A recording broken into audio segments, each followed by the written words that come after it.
Hey everyone, Gary McGowan here from the Realtors Growth Network. Today's interview is outstanding. I got to sit down with the leader of the #1 realty team in Keller Williams for units sold worldwide. Marvin Alexander is an OP, which is an operating principal of a brokerage here in the Newmarket area. Also one of the owners of a brokerage in Ottawa. And I got to sit down and understand why over 300 real estate agents want to follow him and be in his business.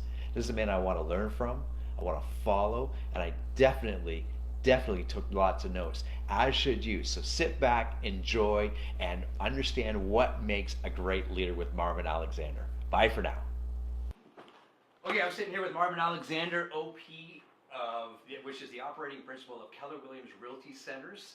And Marvin is one of our favorite guys. He's also an amazing realtor. He is an entrepreneur, businessman, father, great husband, cool dude. Last year, here's the cool part. Marvin was named and awarded the #1. His team was awarded the #1 team in units sold in Keller Williams worldwide.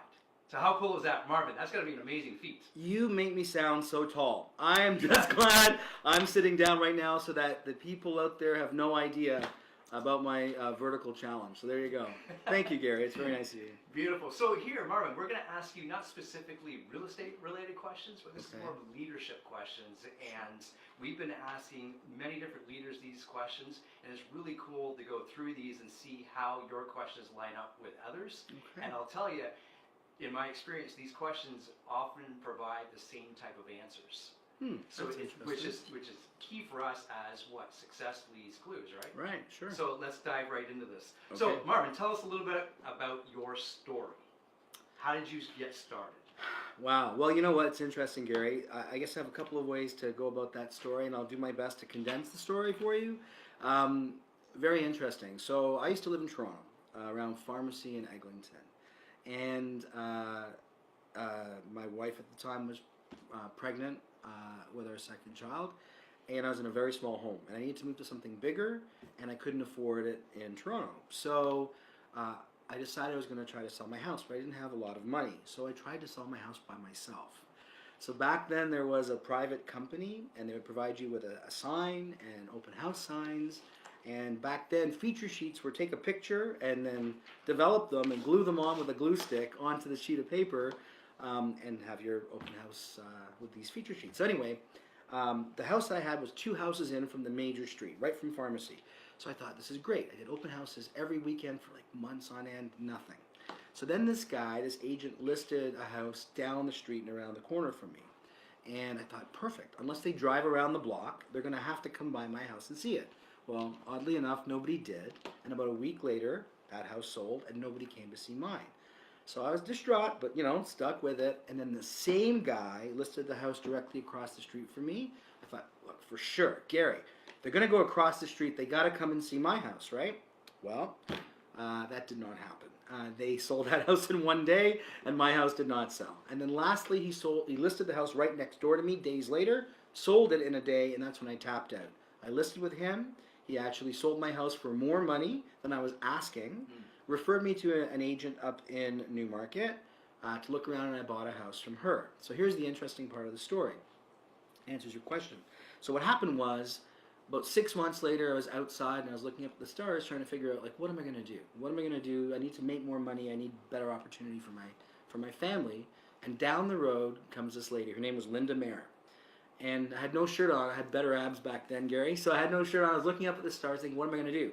And she came down the street and said, look, I'm here looking for you. I said, it's weird. It's 10 o'clock at night. She said, I know, but I just took the job as manager of one of the offices in Newmarket, and I think you'd make a great real estate agent. I'd love for you to consider getting your license and joining, right? I said, Linda, you've got the wrong guy. I tried to sell my house for 6 months, and I couldn't sell it. I'm not the guy for real estate.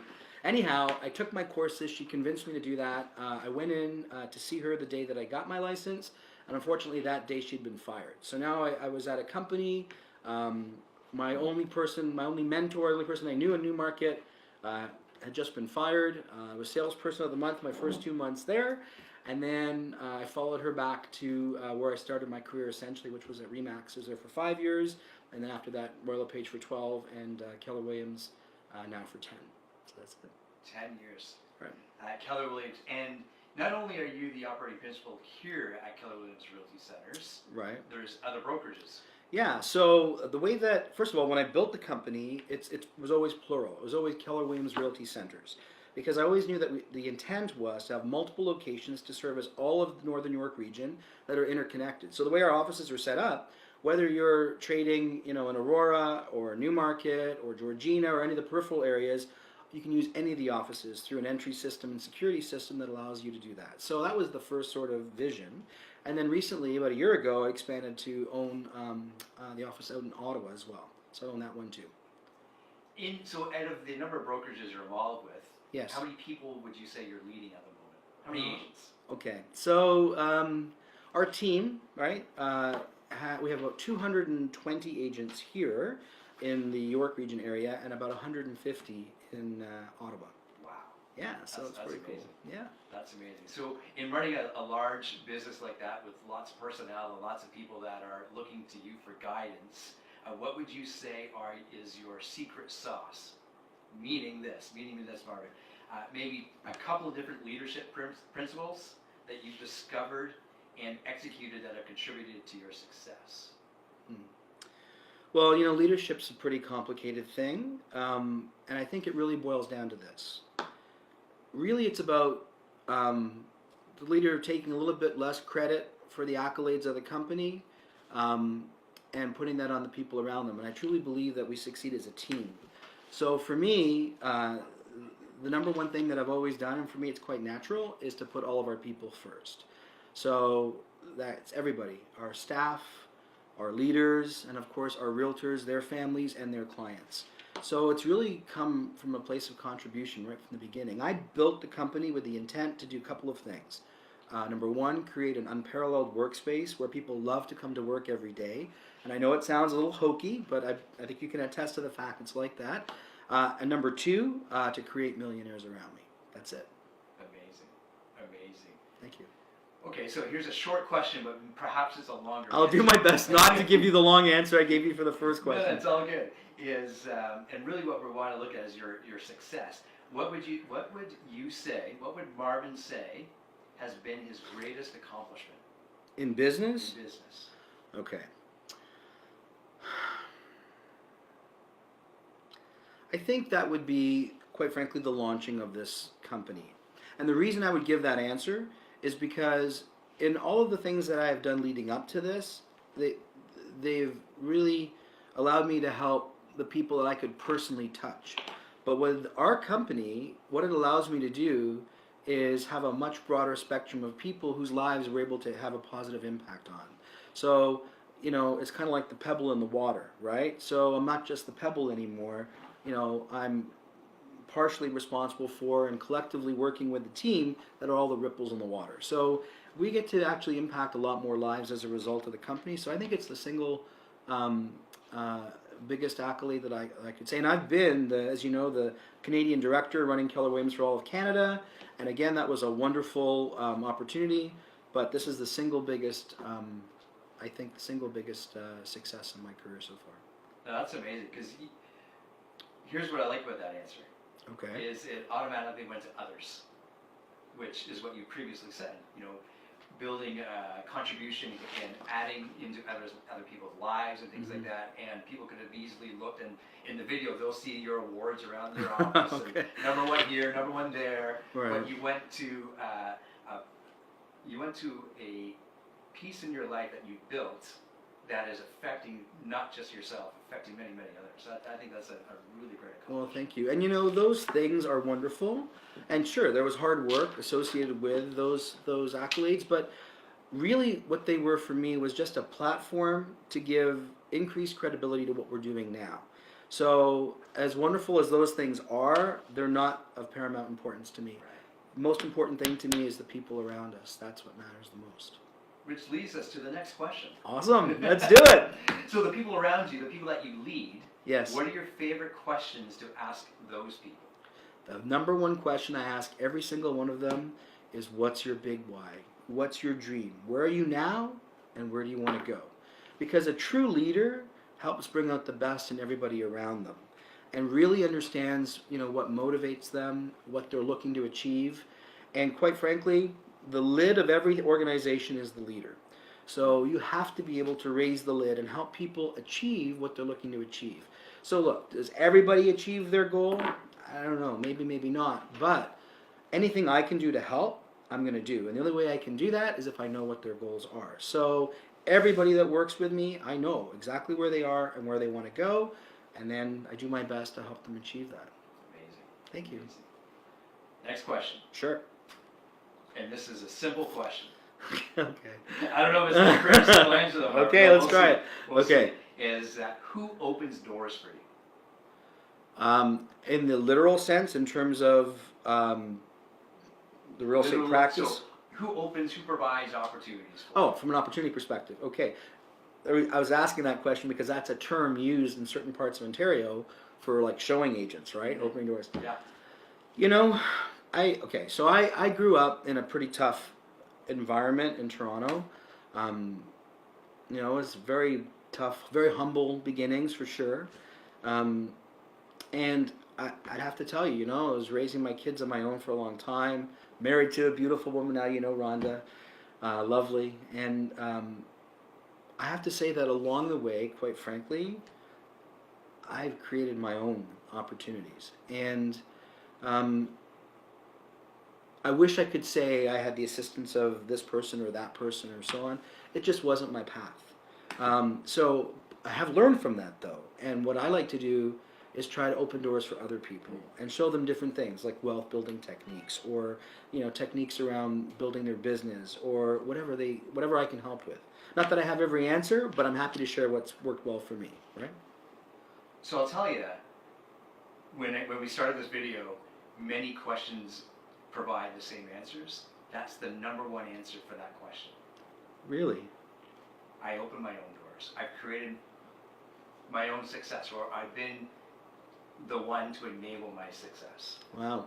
And that's my favorite answer to get is that I open my own doors because success leaves clues, as we know, and it just shows the determination of the people that we're interviewing. Interesting. And it is very interesting. So that's the answer you're seeing with regularity. Absolutely. Wow. With everything. And you know what? I really did think about it. So it's not as if there's some people that would even have been a consideration in that answer. No. It's really always been on me, but I'm okay with that. I think just through this interview process of interviewing other great leaders is the success that they've had and to acknowledge that, it's hard work and I got here because of that hard work. I think is what it boils down to. It is hard work. Yeah, and you're right. Success does leave clues. And I would think if you called, people that you deem have had success in whatever area of your life you're interested in researching, most people, I would think, would be willing to share what they've done. Well and not so well, Yeah. So the next question, a little bit different, and Sure. everyone has their different opinion or where they are with religion, but I think it's an important question to ask. Sure, go ahead. And simply, it's where does God play a role in your life or leadership? So first I'll tell you that my wife is a teacher, and she minored in religion. Okay. Yeah, so you probably didn't know that. So it's very interesting. I think that spirituality is something that is very important to our family.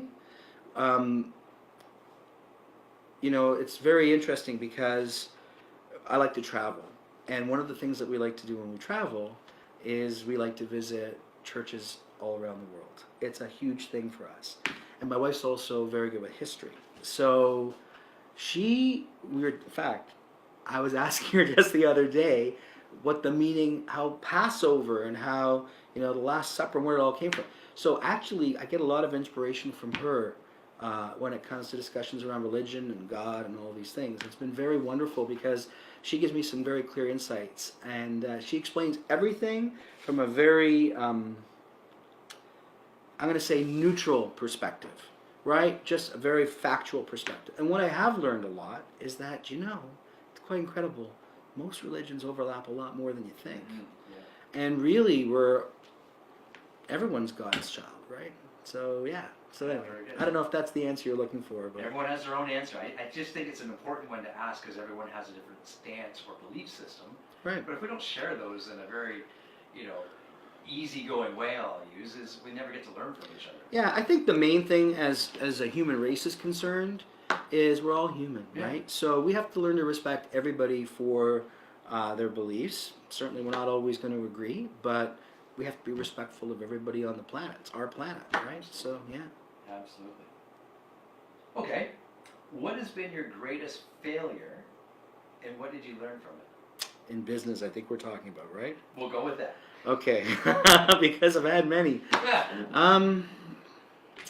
Okay. I believe that when you envision where you're going to go and where you are, you see it as a straight line, but it's never a straight line. So from A to B is not the course that you sort of envision in your mind. It's sort of like if I were to draw it, you'd be going down this straight path and then something would bump you off course, and a true determined leader or entrepreneur has to have the resolve to put yourself back on that path. So along the way, I would say in building the company, I have made some failures and some mistakes. I think that's part of business. Would it be a single biggest one?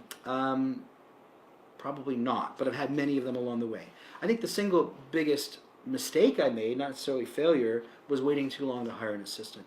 So I was 5 years in the business before I did it. If I could do it over again, I would hire an assistant sooner. Very good. Execution. Talk to us about execution.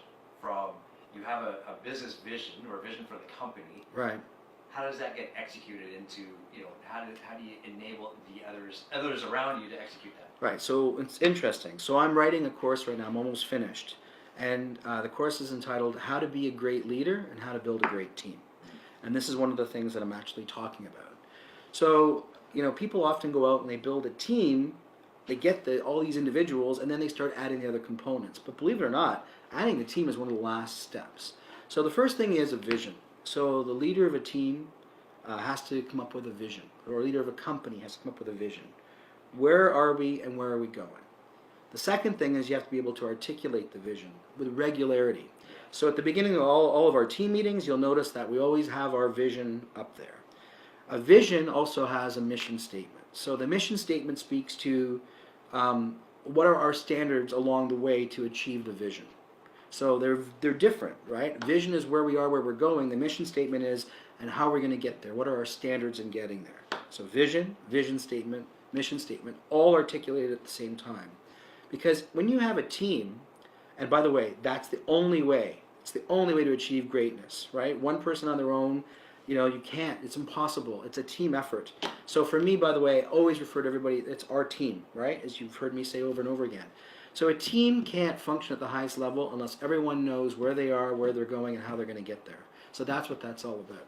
And I hope I answered that question well enough for you. Absolutely. And you actually answered the next question too. Well, I have that ability sometimes. Yeah. Which really, I don't know if you want to elaborate or we kind of nailed it, is what do you do to ensure that your strategic plans are actually become a reality? And you talked about that with starting off our team meetings with a mission statement and making sure that's the message that's always being delivered. Yeah, and part of it too is checking back, because we have regular meetings in terms of a staff perspective to check on where we are in accomplishing whatever our goals are at that time, right?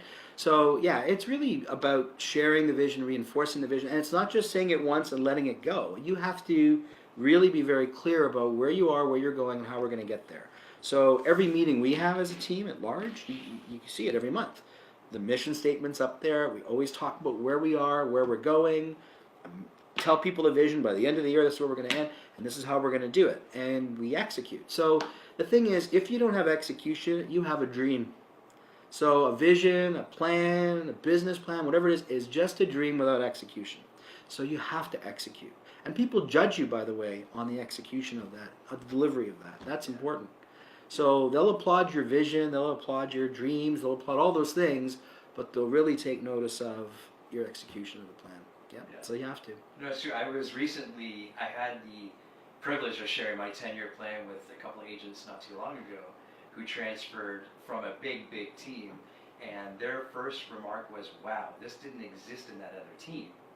And my thought was, I bet it did. It just was never talked about. Could be both. It could be. It maybe it never existed or didn't exist to the same degree, and for sure it wasn't talked about, right? Yeah. So sometimes we take things for granted, and that they'll understand, they'll know. People appreciate some things like that being pointed out, Yeah. being openly discussed. So good for you. Yeah, very good. Family's big at Keller Williams. I know big with you. So what Sure. do you do to keep your family priority number one? Well, so here's the thing, and I'm going to advise this for other people too. We're very good at taking great care of our clients and diarizing the time we're going to spend with our clients. And then often people will diarize the time they're going to spend with their family too. And then one of your clients calls, and then that time that you've devoted or scheduled for your family gets pushed aside or moved around. So my advice is, I know clients are of paramount importance, but your family is too. That's what we're doing this for. So when you schedule time with your family, you need to stick to it. Great clients who also have families will understand. Now look, I know that there's times when you have to make some concessions, but that's part of it. So for me, my kids are older. My eldest daughter is 30. My middle one will be 27, and my son's turning 25. And they actually literally live all around the world. So we have a few things that we do, which is kind of nice. So every Sunday, everybody calls home. And we make sure we have a half an hour to an hour with them. How was your week? Of course, they call throughout the week too. But Sunday's our day to make sure that we kind of reconnect together as a family. And of course, the major holidays we're together too. So it's nice, right? We're a close family for sure. Awesome. Like we talk about time blocking, and time blocking family is a big thing, right? Yeah, you have to time block. It's time management, right? Sure. I mean, it's interesting. You look at people, everyone has the same amount of hours in the day, yet some people seem to accomplish so much more. And the reason is really time management via one mechanism being time blocking, and really just concentrating on that top 20% of the activities that will yield 80% of your results. And you've heard me talk about that before too. Yeah. Mm-hmm. Okay, Lori, your assistant's in the other room. She might like this one. Right. What do you do to take care of your staff? This is the cone of silence now, Gary. Okay, yeah, right. Lori, can you hear anything? No. She's saying no. See, it wasn't a very good test. No. Well, you know what? It'd be good to ask them that question. I think you'd get a better perspective. But I think the first and foremost thing is I respect them, and I really do my best to take care of them. We laugh a lot. Yes, we do. We do, right? So look, as you're evolving as a leader, I read something that was really funny. So leaders are born with a backbone, and they learn to develop let me get that right. Leaders are born with a wishbone, and they learn to develop a backbone and a funny bone. So kind of cool, right? So as you mature in certain leadership roles, even some of the most difficult situations, if you can find some levity in them, it makes everybody around you feel more comfortable. Not to say there aren't things that are serious that come up that we have to deal with. Obviously we do. But when you can add levity and have a really nice working environment and respect the people around you, it's the best thing you can do. I mean, I feel confident in saying that I would do anything for any of our people. And quite honestly, I think they would do the same for me. Mm-hmm. You just helped me assemble this chair. So there's an example of that right now. So did Lori, yeah. If you could see that on camera, they actually helped me assemble this chair. All right. Very good. Timing on the chair. Timing on the chair. What are the keys to developing the next generation of leaders in your world? Okay, so look, I think part of what every great leader needs to do is replace themselves. So I like John Maxwell because he has a really good insight into leadership. And his perspective is that there's 5 levels of leadership. And Pinnacle, which is level 5, is where you help create other level 4 leaders. So for me, it's about identifying people that have the talent, the drive, the desire to be leaders, and help bring out the best I can in them and teach them everything that I've learned. So again, there's that saying, speed of the leader, speed of the pack. I do believe that too. So, I'm entrusted with the responsibility of raising the lid on our company at all times, developing a group of new leaders to really replace myself. And I'm good with that. Perfect. Second to last question. Relationships. How do you continually deepen your personal relationships with your clients, customers, staff, peers, leaders? Well, I think any relationship is based on sincerity too, right? So for us, if we're dealing with clientele, it's always from the perspective of what's best from them. I mean, it's never phony, it's never self-serving. It's the same with when I interact with our staff or with our realtors or with my family or anybody for that matter. So I think the relationship deepens as people see, even in your busiest times or more stressful times, you're sincere with them and you truly care about them. I think that's really what people want. That's all I know how to do, so that's how I would answer the question. Perfect. And then finally, what questions are you asking yourself lately? Well, total candor, right? I mean, here we are. Sure. For me right now, I'm 54, so I don't know if we're dating this video, but I'm 54. And for me, I think I have to determine what I'm going to do as an exit strategy. So built this big company. It still has quite a ways to go in my mind in terms of the vision and where we're going to evolve to. But I do have to start thinking about some of those things. So it's a big responsibility. And one of the things that's important to me is to reward the people that have helped build the company to make it where it is. So that's also of importance. So my wife's retiring in 2 years. So it's not that I'm retiring in 2 years, don't get me wrong, but I do have to start thinking because it's such a big company now and we're progressing so well. I want to make sure I do the right thing by the people that have helped build the company. So the next steps are going to require some thought and quite frankly a long enough lead time to make sure that I make the right decisions and respect the people correctly that have helped build the company. So that's kind of what's on my mind in terms of my personal position. And then as far as the company is concerned, I'm always thinking about what's next. And I've got a few what's next, but I can't say them on the camera. But what I can tell you is this. I like to predict openly and commit to where we are and where we're going. And I'll tell you, that's accountability, right? So standing in front of everybody at a team meeting saying, here's where we are, and by the end of the year, this is where we're going to be. You've heard me say that now for, I don't know, a few 5 years. years since I've been here. Yeah, a few years, right? And you can speak, I know they can't see you, but you can speak to the fact that, those numbers come true, They right? absolutely come true. Right. So it's a lot of calculation, a lot of studying, a lot of business planning. So I'm telling you that that's really what gets me excited, is saying, here's where we are next, here's where we're going. Want me to tell you where we're going? Let's have it. Okay. Big statement. So what's today's date? April 5th, is that right? Dating the video, maybe not the right thing to do. April 5th, 2018. So by this time next year for sure, we're already number 1 in market share in Newmarket. Yeah. We are number, let me get this right, we're number 2 in Georgina right now. This is year to date, right? And we're number 3, but very close, in Aurora. My prediction is we'll be number 1 in all locations by this time next year. Amazing. That's my prediction. Amazing. You heard it here first. So, awesome. there you have it. Marvin, this has been fantastic. Thank you for your time, your My pleasure. leadership, and leading the charge. Well, thank you, Gary. And making it easy for us to follow. Thank you, Gary. Appreciate it very much. All right. All right. Hope you enjoyed it. Thanks. Bye-bye.